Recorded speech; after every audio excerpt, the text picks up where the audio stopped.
Ligia, por Edgar Allan Poe.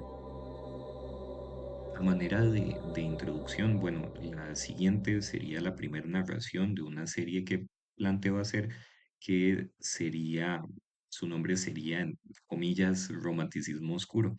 Es una serie de cuentos breves en los que abunda principalmente el dolor por una pérdida, entonces el protagonista, y luego está lo otro, el amor. Entonces el protagonista que está profundamente enamorado empieza a llevar su duelo, pero en algún momento, bueno, se torna un poco fantasmagórico y patológico en algunas de las novelas, en algunas es claramente más sobrenatural lo que está pasando, en otras tiende a ser más psicológico, entonces nos queda la duda de si es real lo que ocurre o si no lo es. Entonces todas tienen cierto tinte de esto, en los que llega el amor venerable y luego llega de la mano el terror. Entonces, sin más atraso, podemos ir empezando y espero les guste. De antemano una disculpa por cualquier error a la hora de narrar y espero lo disfruten.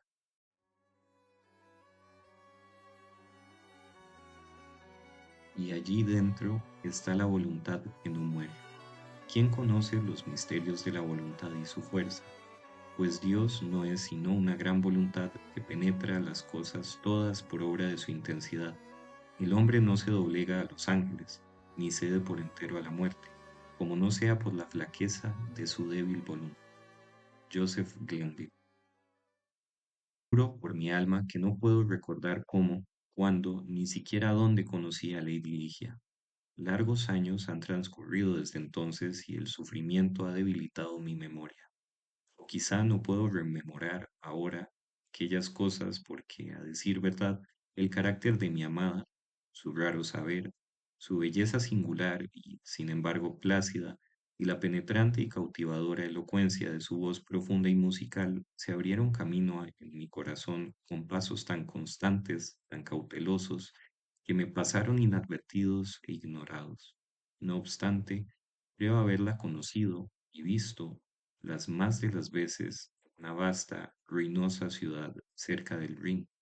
Seguramente le oí hablar de su familia. No cabe duda de que su estirpe era remota. Ligia, Ligia, sumido en estudios que, por su índole, pueden, como ninguno, amortiguar las impresiones del mundo exterior. Solo por esta dulce palabra, Ligia, acude a los ojos de mi fantasía la imagen de aquella que ya no existe. Y ahora, mientras escribo, me asalta como un rayo el recuerdo de que nunca supe el apellido de quien fuera mi amiga y prometida, luego compañera de estudios y por último, la esposa de mi corazón. Fue por una amable orden de parte de mi Ligia, para poner a prueba la fuerza de mi afecto, que me estaba vedado indagar sobre este punto. Más bien un capricho mío, una loca y romántica ofrenda en el altar de la devoción más apasionada. Solo recuerdo confusamente el hecho.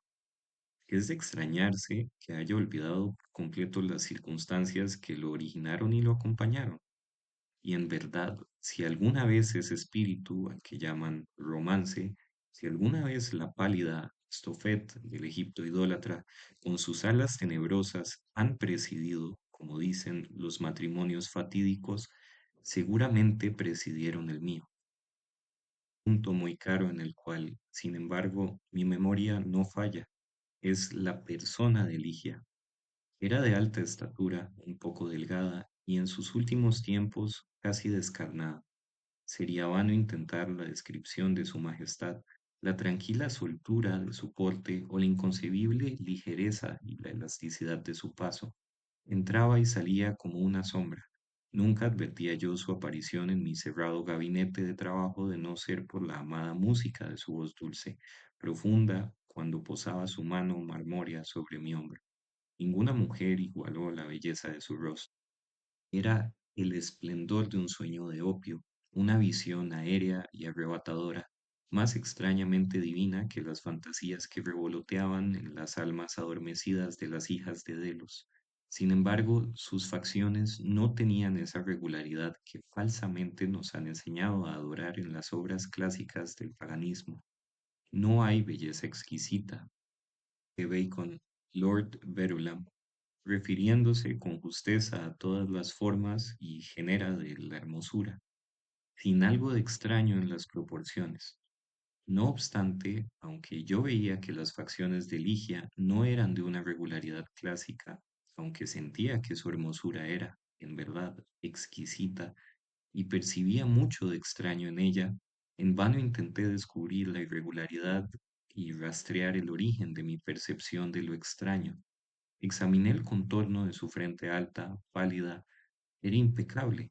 Qué fría en verdad esta palabra aplicada a una majestad tan divina, por la piel que rivalizaba con el marfil más puro, por la imponente amplitud y la calma, la noble prominencia de las regiones superciliares, y luego los cabellos, como ala de cuervo, lustrosos, exuberantes y naturalmente rizados, que demostraban toda la fuerza del epíteto homérico.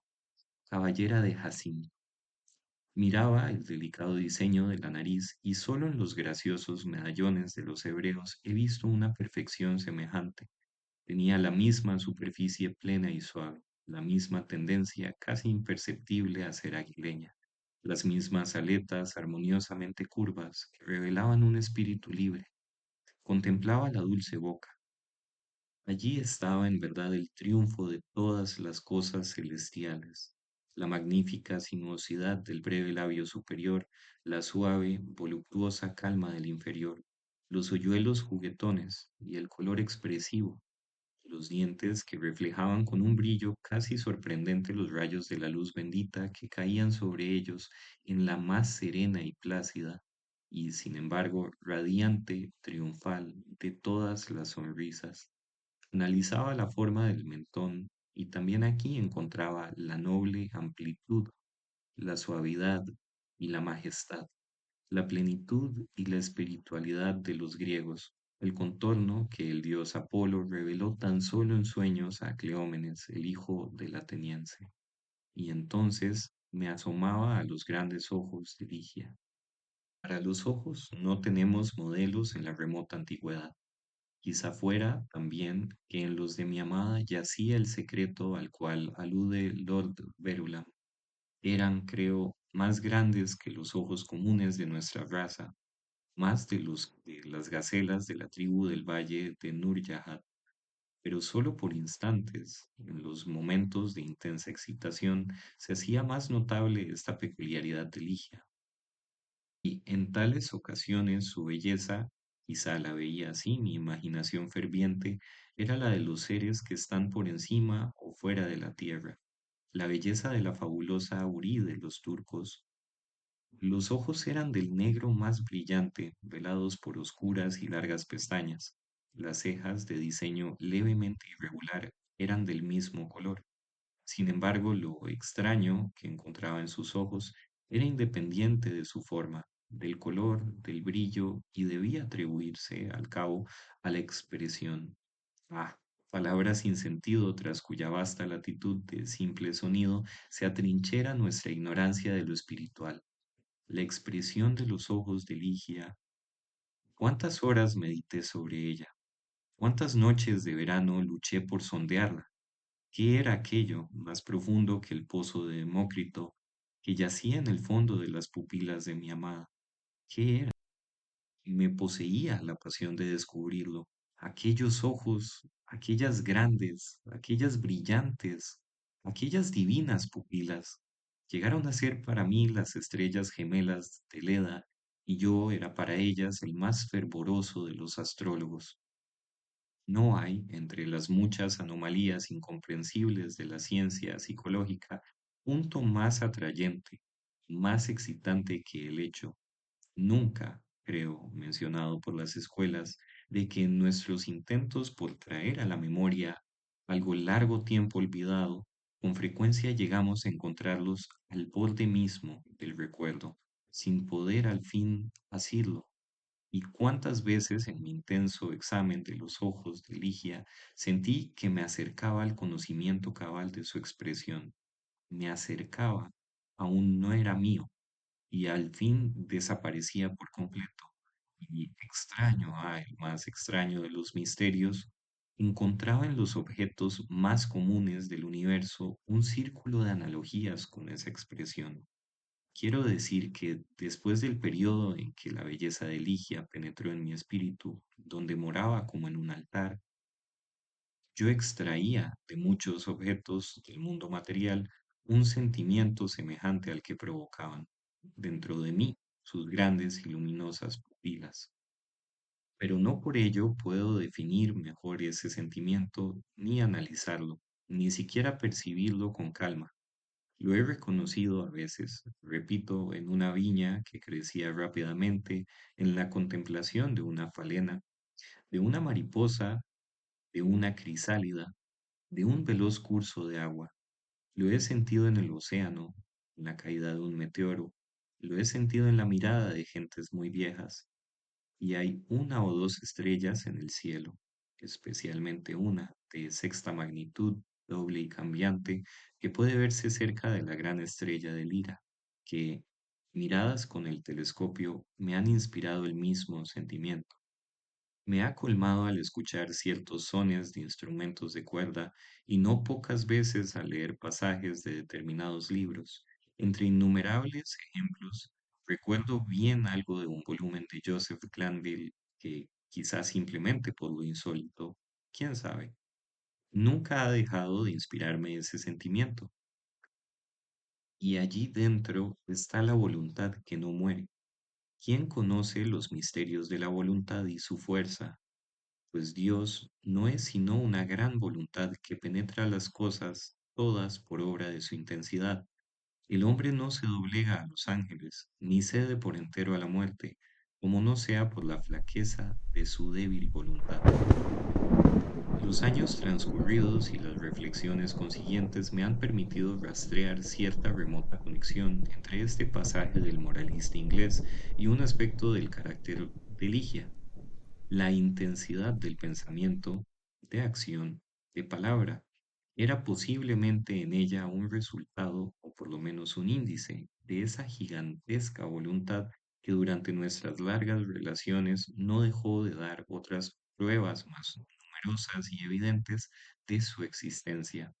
De todas las mujeres que jamás he conocido, la exteriormente tranquila, la siempre plácida Ligia, era presa con más violencia que nadie de los tumultuosos buitres de la dura pasión. No podía yo medir esa pasión como no fuese por el milagroso dilatarse de los ojos que me deleitaban y aterraban al mismo tiempo, por la melodía casi mágica, la modulación, la claridad y la placidez de su voz tan profunda, por la salvaje energía, doblemente efectiva por contraste con su manera de pronunciarlas, con que profería habitualmente sus extrañas palabras. He hablado del saber de Ligia. Era inmenso como nunca lo hallé en una mujer. Su conocimiento de las lenguas clásicas era profundo y, en la medida de mis nociones sobre los modernos dialectos de Europa, nunca la descubrí en falta. A decir verdad, en cualquier tema de la alabada erudición académica, admirada simplemente por abstrusa, ¿descubrí alguna vez a Ligia en falta? ¿De qué modo singular y penetrante este punto de la naturaleza de mi esposa atrajo tan solo en el último periodo mi atención?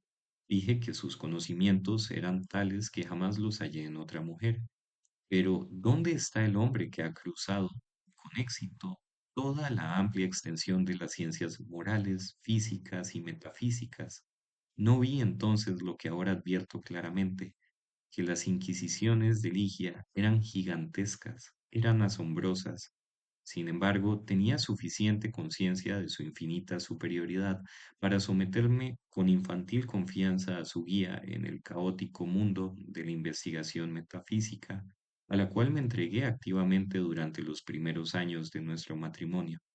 Con qué amplio sentimiento de triunfo, con qué vivo deleite, con qué etérea esperanza sentía yo. cuando ella se entregaba conmigo a estudios poco frecuentes, poco conocidos.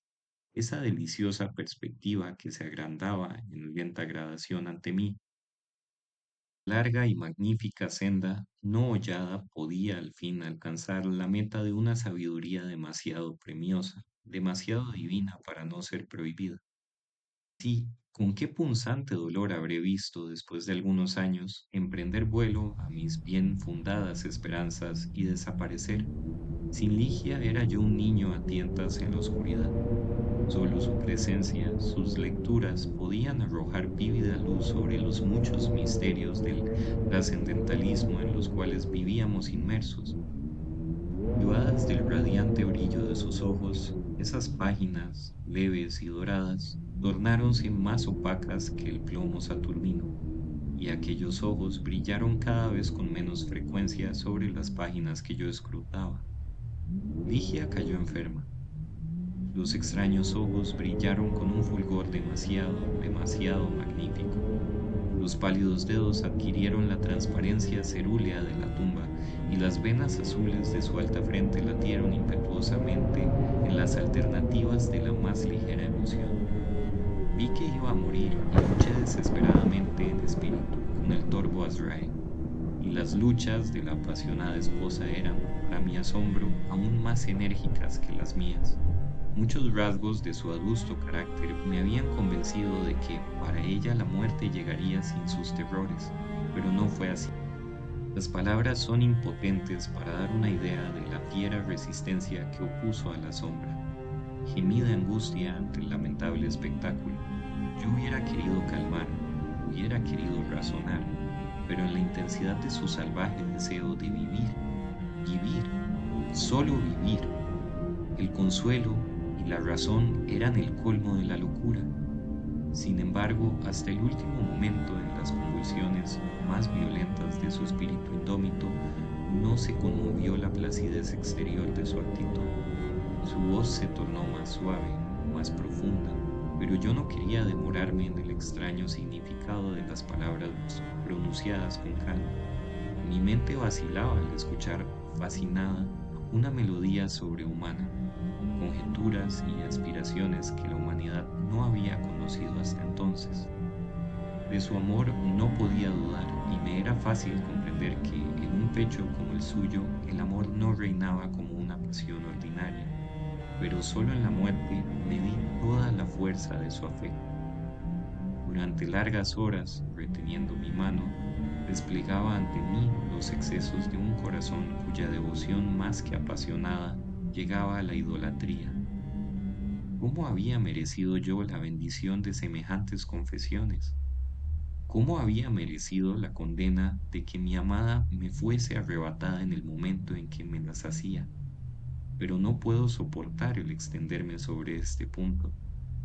Solo diré que en el abandono más que femenino de Ligia al amor, ay, inmerecido, otorgado sin ser yo digno, reconocí el principio de su ansioso, de su ardiente deseo de vida, de esa vida que huía ahora tan velozmente.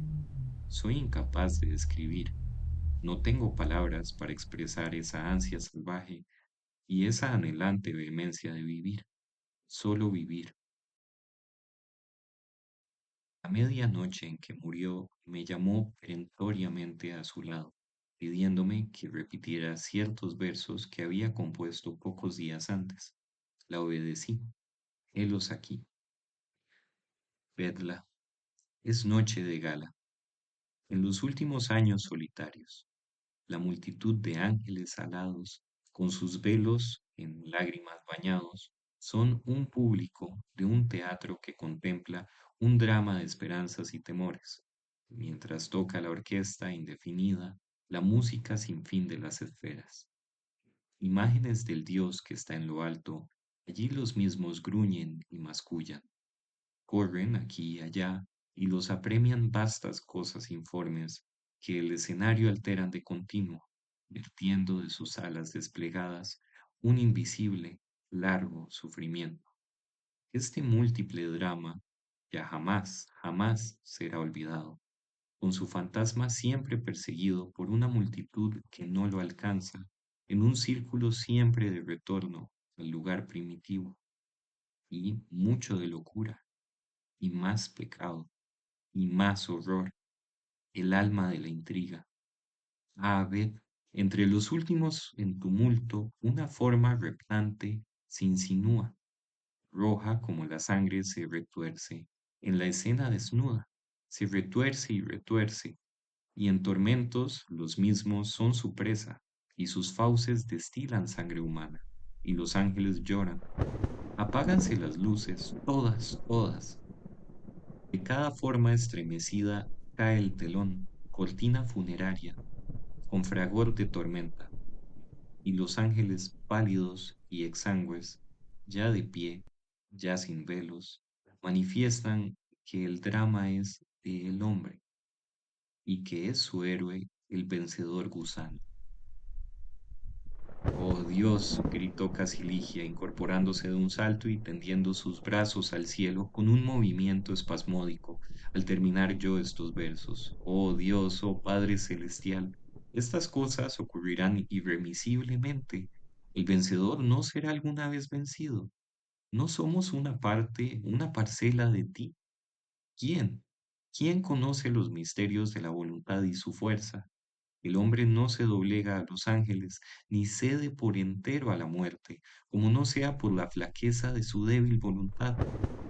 Y entonces, como agotada por la emoción, dejó caer los blancos brazos y volvió solemnemente a su lecho de muerte. Y mientras lanzaba los últimos suspiros, mezclados con ellos, brotó un suave murmullo de sus labios. Acerqué mi oído y distinguí de nuevo las palabras finales del pasaje de Glente. El hombre no se doblega a los ángeles, ni cede por entero a la muerte, como no sea por la flaqueza de su débil voluntad. Murió, y yo, deshecho, pulverizado por el dolor, no pude soportar más la solitaria desolación de mi morada y la sombría y ruinosa ciudad a orillas del Rin. No me faltaba lo que el mundo llama fortuna. Ligia me había legado más, mucho más de lo que por lo común cae en suerte a los mortales. Entonces, después de unos meses de vagabundeo tedioso, sin rumbo, adquirí y reparé en parte una abadía cuyo nombre no diré, en una de las más incultas y menos frecuentadas regiones de la hermosa Inglaterra. La sombría y triste vastedad del edificio, el aspecto casi salvaje del dominio, los numerosos recuerdos melancólicos y venerables vinculados con ambos, tenían mucho en común con los sentimientos de abandono total que me había conducido a esa remota y huraña región del país. Sin embargo, aunque el exterior de la abadía, ruinoso, invadido de musgo, sufrió pocos cambios, me dediqué con infantil perversidad y quizá con la débil esperanza de aliviar mis penas a desplegar en su interior magnificencias más que reales.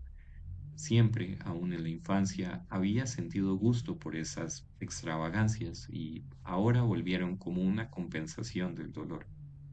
Ay, ahora sé cuánto de incipiente locura podía descubrirse en los suntuosos y fantásticos tapices, en las solemnes esculturas de Egipto, en las más extrañas cornisas y en los moblajes, en los pesánicos diseños de las alfombras de oro recamado. Me había convertido en un esclavo preso en las redes del opio, y mis trabajos y mis planes cobraron el color de mis sueños. Pero no me detendré en el detalle de estos absurdos.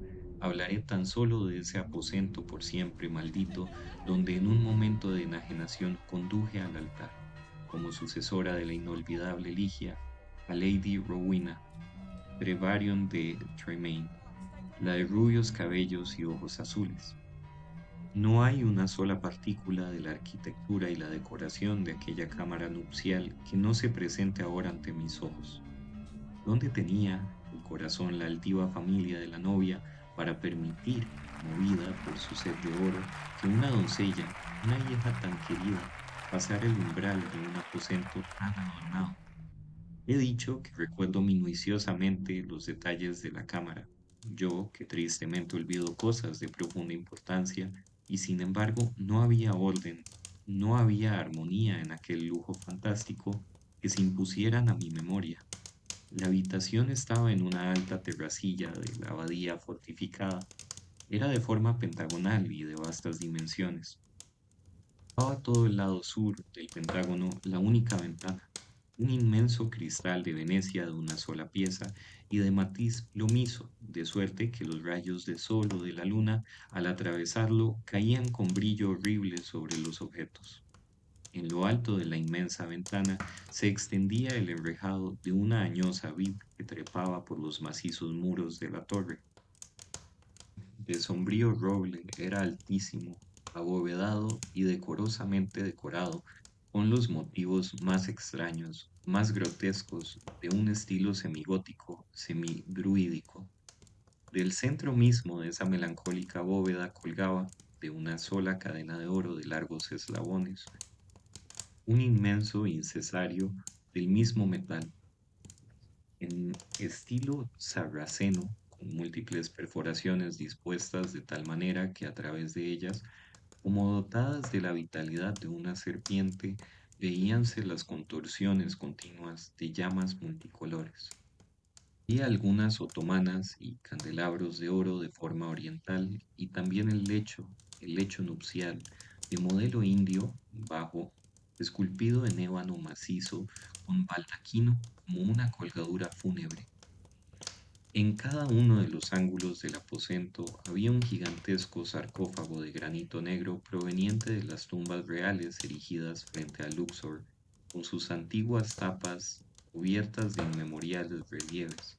Pero en las colgaduras del aposento se hallaba, ay, la fantasía más importante, los elevados muros de gigantesca altura, al punto de ser desproporcionados, estaban cubiertos de arriba a abajo en vastos pliegues por una pesada y espesa tapicería de un material semejante al de la alfombra del piso, la cubierta de las otomanas y el lecho de ébano, del baldaquino y de las suntuosas volutas de los cortinajes que velaban parcialmente la ventana. Este material era el más rico tejido de oro, cubierto íntegramente con intervalos irregulares por arabescos en realce de un pie de diámetro de un negro azabache.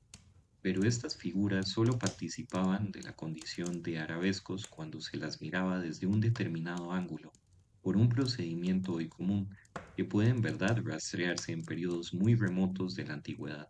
Cambiaban de aspecto.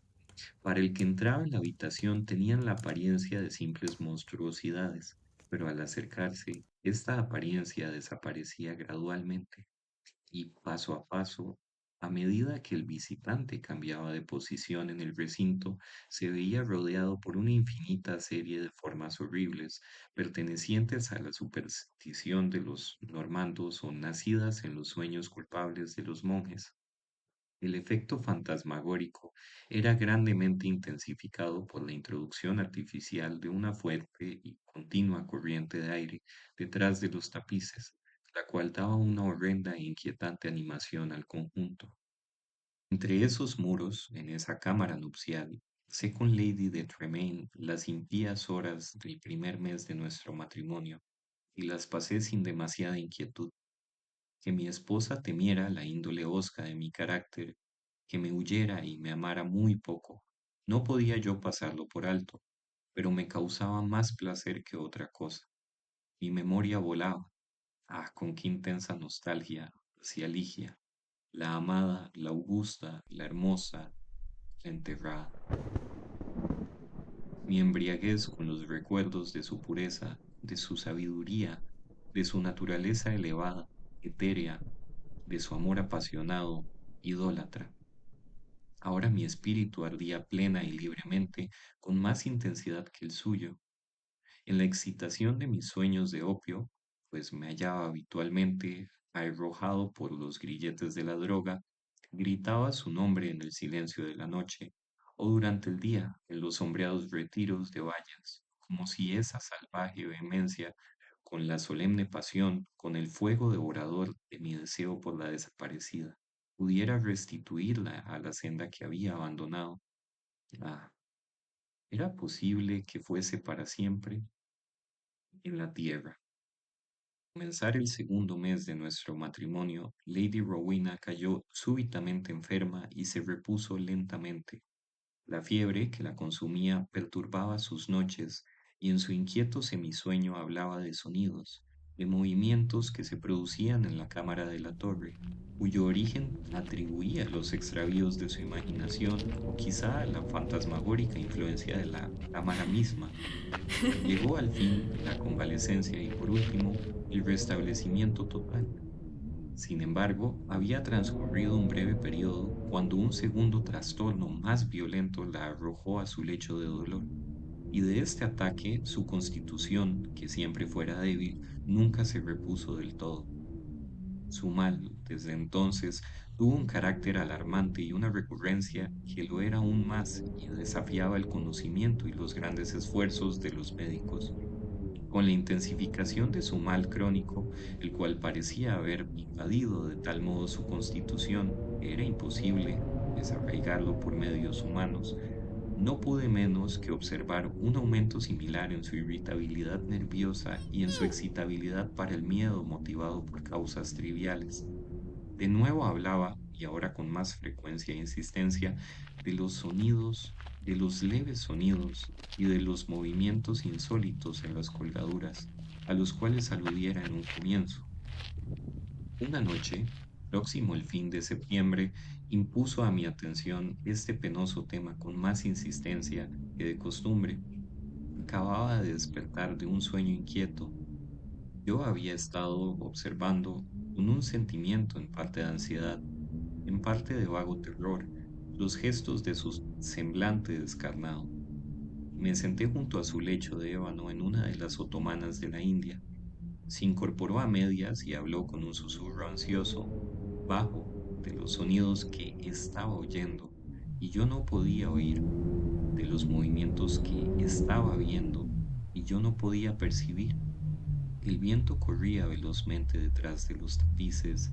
Quise mostrarle, cosa en la cual debo decirlo, no creía yo del todo, que aquellos suspiros casi inarticulados y aquellas levísimas variaciones de las figuras de la pared eran tan solo los naturales efectos de la habitual corriente de aire, pero la palidez mortal que se extendió por su rostro me probó que mis esfuerzos por tranquilizarla serían infructuosos. Pareció desvanecerse y no había criados a quien recurrir. Recordé el lugar donde había un frasco de vino ligero que le habían prescrito los médicos y crucé presuroso el aposento en su busca.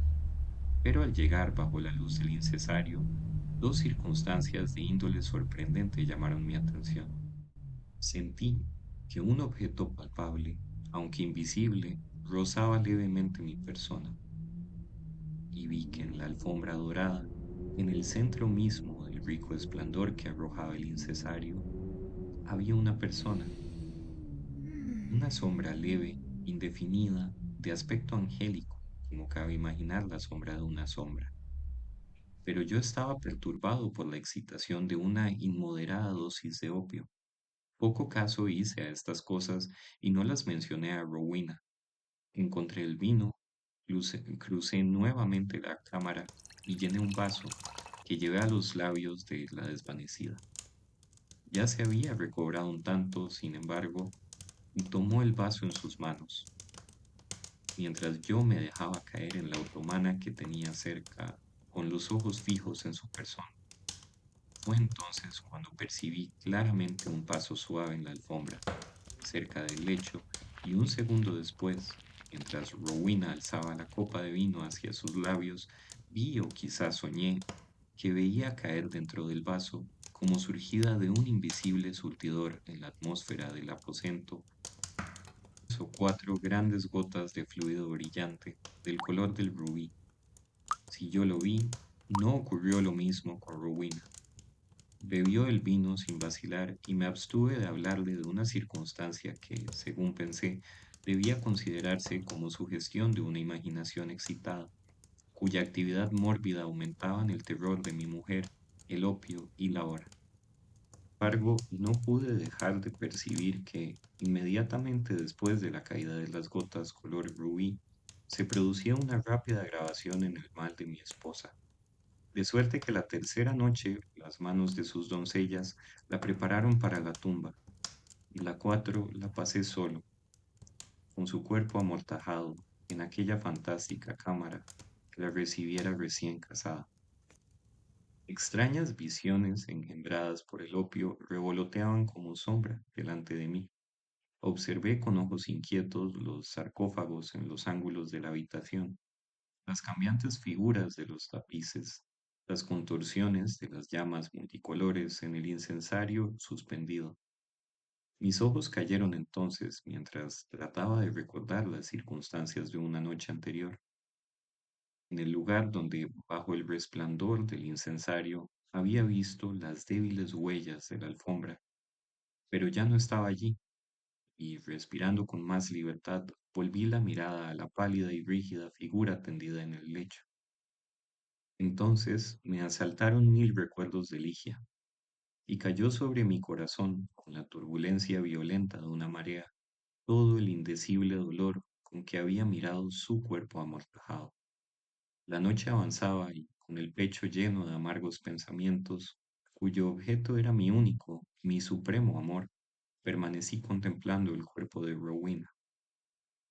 Quizá fuera medianoche, tal vez más temprano o más tarde, pues no tenía conciencia del tiempo, cuando un sollozo sofocado, suave, pero muy claro, me sacó bruscamente de mi ensueño. Sentí que venía del lecho de ébano, del lecho de muerte.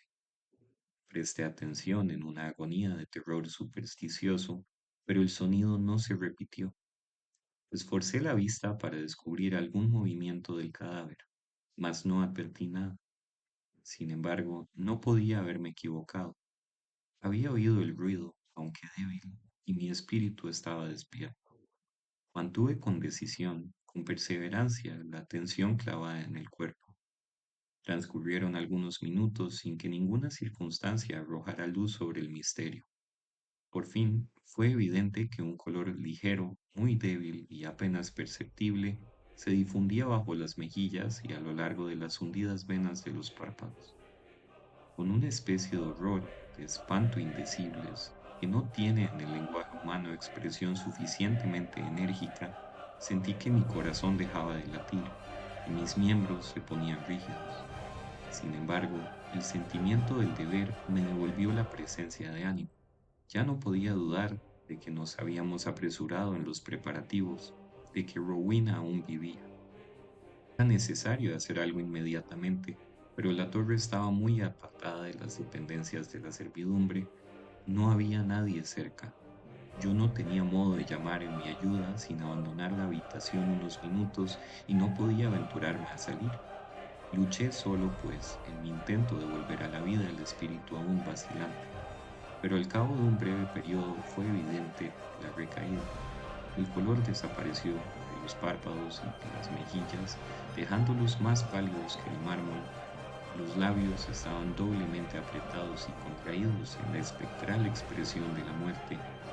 Una viscosidad y un frío repulsivos cubrieron rápidamente la superficie del cuerpo, y la habitual rigidez cadavérica sobrevino de inmediato. Volví a desplomarme con un estremecimiento en el diván, de donde me levantara tan bruscamente, y de nuevo me entregué a mis apasionadas visiones de Ligia. Así transcurrió una hora cuando, ¿era posible? Advertí por segunda vez un vago sonido procedente de la región del lecho. Presté atención en el colmo del horror. El sonido se repitió. Era un suspiro. Quitándome hacia el cadáver vi, claramente, temblar los labios. Un minuto después se entreabrían, descubriendo una brillante línea de dientes nacarados. La estupefacción luchaba ahora en mi pecho, y con el profundo espanto que hasta entonces reinara solo, sentí que mi vista se oscurecía, que mi razón se extraviaba, y solo por un violento esfuerzo logré al fin cobrar ánimos para ponerme a la tarea que mi deber me señalaba una vez más. Había ahora cierto color en la frente, en las mejillas y en la garganta. Un calor perceptible invadía todo el cuerpo. Hasta se sentía latir levemente el corazón. Mi esposa vivía. y con redoblado ardor me entregué a la tarea de resucitarla. Froté y friccioné las sienes con las manos y utilicé todos los expedientes que la experiencia y no pocas lecturas médicas me aconsejaban, pero en vano. De pronto el color huyó y las pulsaciones cesaron. Los labios recobraron la expresión de la muerte y un instante después, el cuerpo todo adquiría el frío del hielo, el color lívido, la intensa rigidez, el aspecto consumido y todas las horrendas características de quien ha sido por muchos días habitante de la tumba. Y de nuevo me sumí en las visiones de Ligia, y de nuevo, ¿quién ha de sorprenderse de que me estremezca al escribirlo? De nuevo llegó a mis oídos un sollozo ahogado que venía de la zona del lecho de ébano. Mas, ¿qué detallar el inenarrable horror de aquella noche? ¿A qué detenerme a relatar cómo, hasta acercarse el momento del alba gris, se repitió este horrible drama de resurrección? Cómo cada espantosa recaída terminaba en una muerte más rígida y aparentemente más irremediable. Cómo cada agonía cobraba el aspecto de una lucha con algún enemigo invisible. Cómo cada lucha era sucedida, no sé qué extraño cambio en el aspecto del cuerpo. Permitidme que me apresure a concluir. La mayor parte de la espantosa noche había transcurrido, y la que estuviera muerta se movió de nuevo, ahora con más fuerza que antes, aunque despertase de una disolución más horrenda y más irreparable. Yo había cesado hacía rato de luchar o de moverme, y permanecía rígido, sentado en la otomana, presa indefensa de un torbellino de violentas emociones, de todas las cuales el pavor era quizá la menos terrible, la menos devoradora. El carácter, repito, se movía, y ahora con más fuerza que antes. Los colores de la vida cubrieron con inusitada energía en el semblante. Y los miembros se relajaron y, de no ser por los párpados aún apretados y por las vendas y paños que daban un aspecto sepulcral a la figura, haber soñado que Rowena había sacudido por completo las cadenas de la muerte. Pero, si entonces no acepté del todo esta idea, por lo menos pude salir de dudas cuando, levantándose del lecho, tientas, con débiles pasos, con los ojos cerrados y la manera peculiar de quien se ha extraviado en un sueño, aquel ser amortajado avanzó, osadamente, palpablemente hasta el centro del aposento. No temblé, no me moví, pues una multitud de ideas inexpresables vinculadas con el aire, la estatura, el porte de la figura cruzaron velozmente por mi cerebro, paralizándome, convirtiéndome en fría piedra. No me moví, pero contemplé la aparición. Reinaba un loco desorden en mis pensamientos, un tumulto incontenible. ¿Podía ser realmente Rowena viva la figura que tenía delante? ¿Podía ser realmente Rowena, Lady Rowena Trevarion de la Tremaine, la de los cabellos rubios y los ojos azules? ¿Por qué? ¿Por qué lo dudaba? El vendaje ceñía la boca, pero ¿podía no ser la boca de Lady de Tremaine? Y las mejillas, con rosas como en la plenitud de su vida, sí podían ser en verdad las hermosas mejillas de la viviente Lady de Tremaine. Y el mentón, con sus hoyuelos, como cuando estaba sana, podía no ser el suyo. Pero entonces, ¿había crecido ella durante su enfermedad? Qué inenarrable locura me invadió al pensarlo. De un salto llegué a sus pies, estremeciéndose a mi contacto, dejó caer de la cabeza sueltas las horribles vendas que la envolvían, y entonces, en la atmósfera sacudida del aposento, se desplomó una enorme masa de cabellos desordenados. Eran más negros que las alas del cuervo de la medianoche, y lentamente se abrieron los ojos de la figura que estaba ante mí. En esto, por lo menos, grité. Nunca, nunca podré equivocarme. Estos son los ojos negros, los extraños ojos de mi perdido amor, los de Lady, los de Lady Ligia.